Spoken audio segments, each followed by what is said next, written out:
دا امام مسلم په مسلم کی کتاب التوبہ باب الرحمہ امام مسلم دا حدیث روایت کړی او دا داسې حدیث ته تاسو واورئ نبی علیہ الصلوۃ والسلام مبارک فرمایي وی چې یو کس د الہ العالمین انتهائی نافرمانو ډیر ګناهګارو مونږم خطا کاران او سیاکاران یو خو قسم دی چې رب مهرباني د اسما او د استاد ګناهونو نه ډیره زیاته ده ډیر ګناهګارو په اخر عمر کې حضور مبارک فرمای مسلم روایت کړي وصیت یو خپل بچو ته چې ورته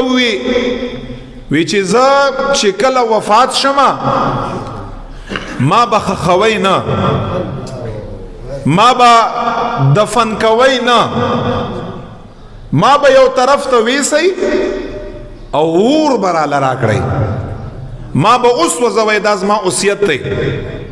او بیا بزما دا هرید چیدی د اور والا دا بر وخلی او په سمندر کې بیا منتشر کړی یعنی خوري وری بیا یو طرف او بل طرف ته گزار کړی بس بیا به مان لاړ شي کله چې وفات شو نبی علیہ السلام فرمایي خپل بچو عمدغه کارو سره وک د دا وصیت یې پوره ک وی سوزاوه ایره رواخشتا او د وصیت مطابق یا منتشر کړه خورا وره کړه په سمندر کې یو گزار کړه او دوی تر واپس رااله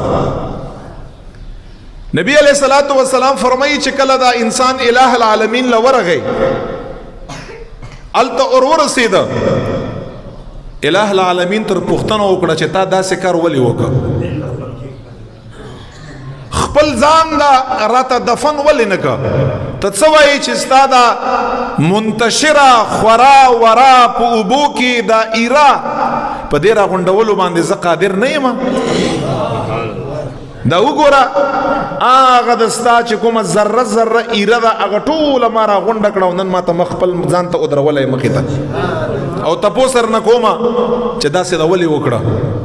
نبی علیہ الصلوۃ والسلام مبارک فرمایي چې دغه صاحب ورته فرمایل چې خدای پاک دا کار ما صرف دی وجنه وکړه چې زما ګناهونه ډیر زیات زه تا ته نشم ودرېدای دستا مخې ته دستا وړاندې په ما کې خوف او ما کې یره وه صرف دستا د خوف د یری